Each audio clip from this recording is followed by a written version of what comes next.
Hello everybody and happy Wednesday. I hope you're all okay. So I'm really impressed with what I've seen so far this week. You've been doing some super English work and I can really see our lost and found story is starting to take shape. So yesterday I challenged you to think of your own ways to change the story.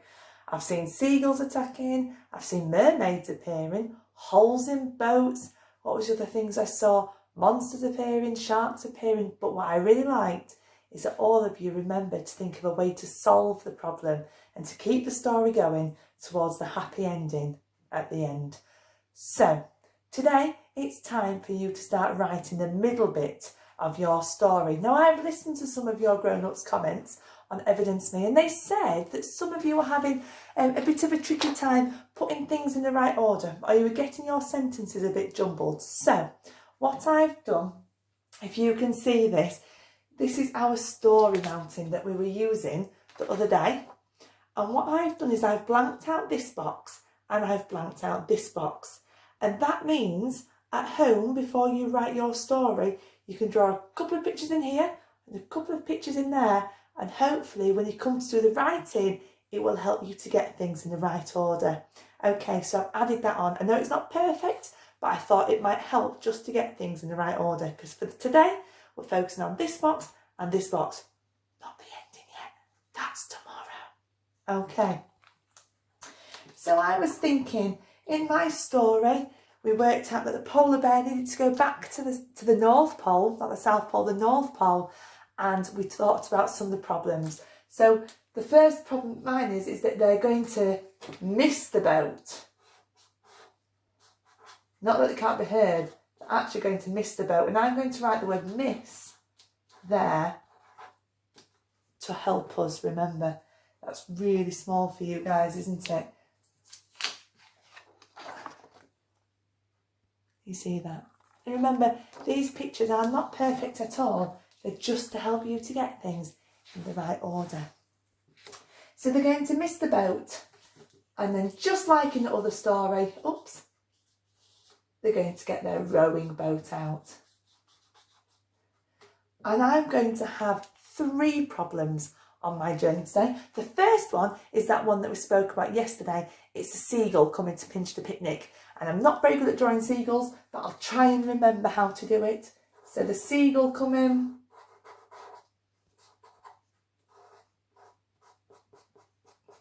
Its big feet to steal the picnic. So that's my first problem. The second problem that mine are going to have is that there's going to be a hole in the boat. So I'm going to draw the boat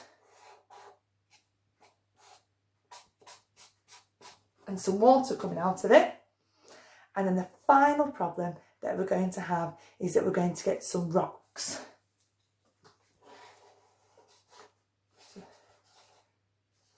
Because actually, you sometimes do get to rocks when you get to the shore. So you'll know about lighthouses and things. It gets a bit rockier towards the shore. So that's what we're going to have in.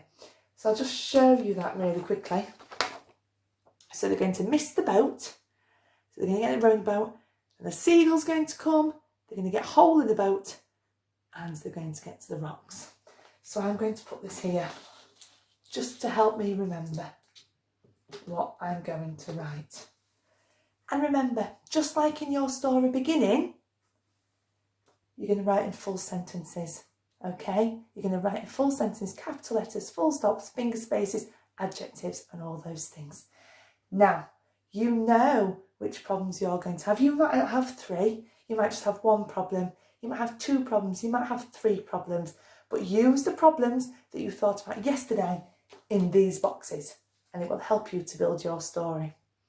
So today you need to get out your snowflake paper or your notebook that you started your story in the other day, and we need to carry it on. So my characters were heading off to the North Pole.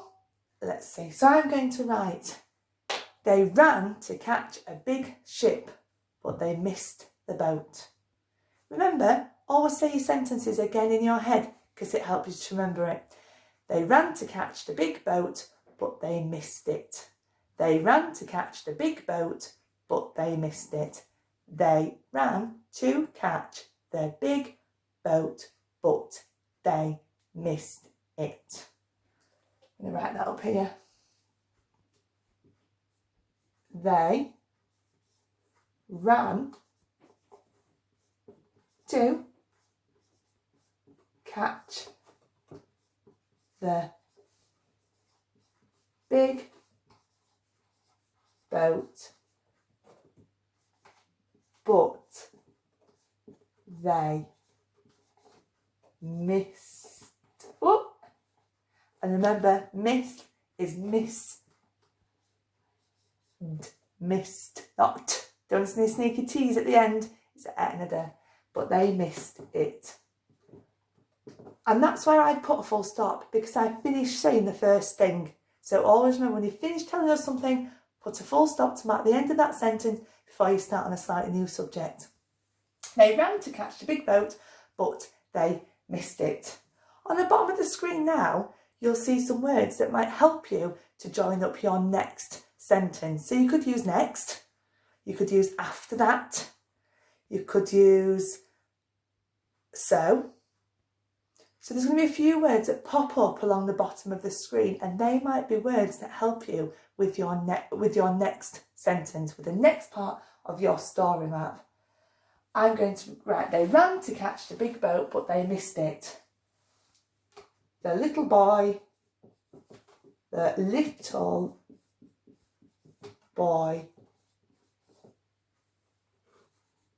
went to get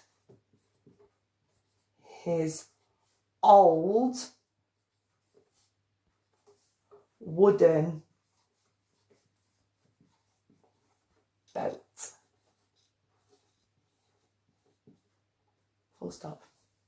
Using one of those words on the bottom, I'm going to use next. Next. And can you see what is the next picture on my story map? Can you see it? What is it? That's right, it's the seagull. And I'm going to write next. An angry, it's going to be an angry seagull. An angry seagull swooped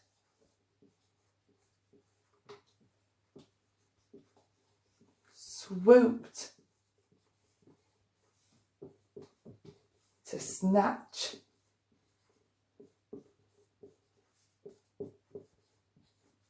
picnic.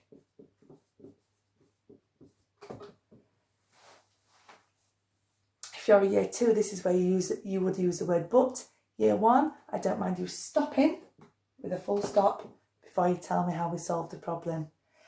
Next, an angry seagull swooped to snatch the picnic. The polar bear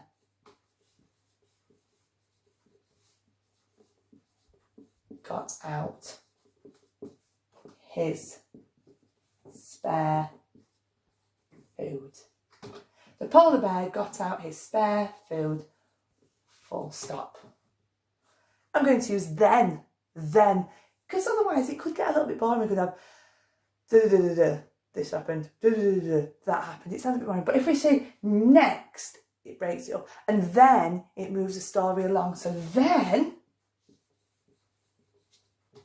can you remember what happened? It's a very small picture, but there's a hole in the boat. Then,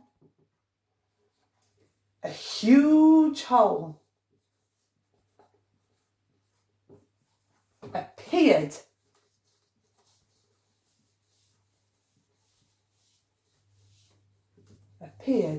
in the boat.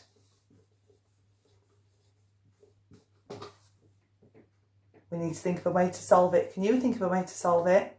If a huge hole appears in the boat, what could happen next? I'm going to say, then a huge hole appeared in the boat, but they, we out of room, they fixed. Is it fixed? No, it's a d. Well done. They fixed it with, let's have an adjective. Sticky tape. Full stop. My next sentence would be about the rocks. But again, I'm not going to do that today. I want to see how you get on.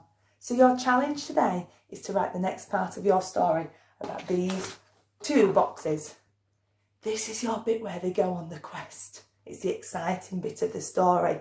Remember, if you find it hard to get your ideas in order, you can use this sheet and just add some quick pictures in, or you can go back to the sheet you did yesterday with your problems and your solutions on, because that might help you to put in the right order, your ideas in the right order. Remember, I'm looking for capital letters, I'm looking for full stops, I'm looking for finger spaces, I'm looking for adjectives, and you can use some of those words that were on the bottom of the screen earlier.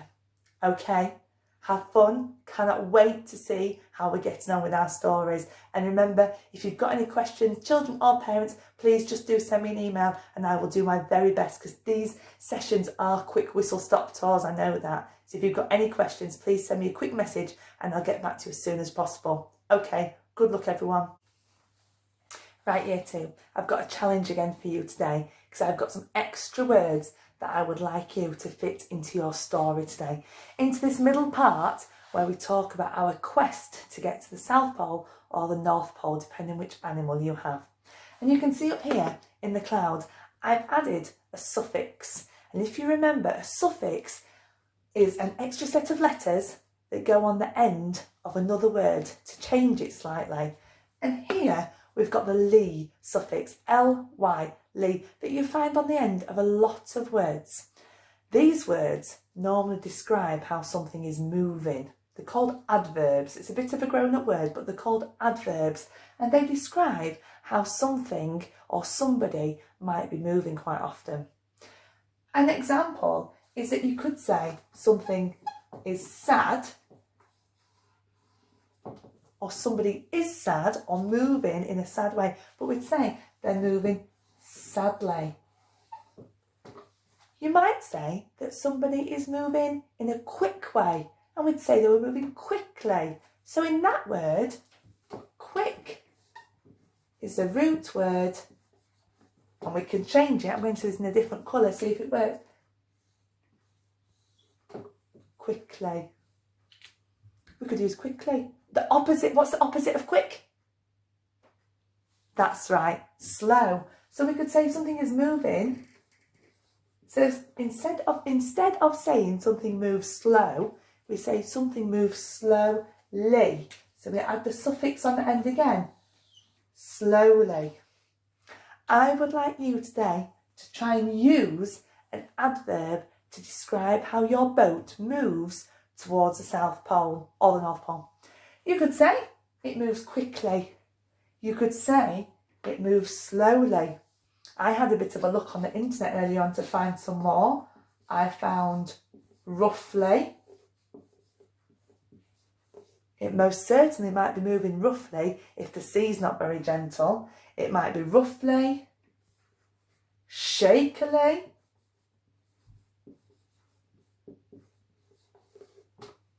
the complete opposite of that. It might move gently. Or it might move, love this word, gracefully. Oops. If you can see that. So we could have roughly, we could have roughly or shakily, we could have gently or gracefully. We could say the sea was lively. We could say this, that they travelled carefully. There's quite a few words for you to use. It is an extra challenge, but I'm hoping you can add one of these words in. Okay, try it, see how you get on, and let me know. Good luck, guys. Bye-bye.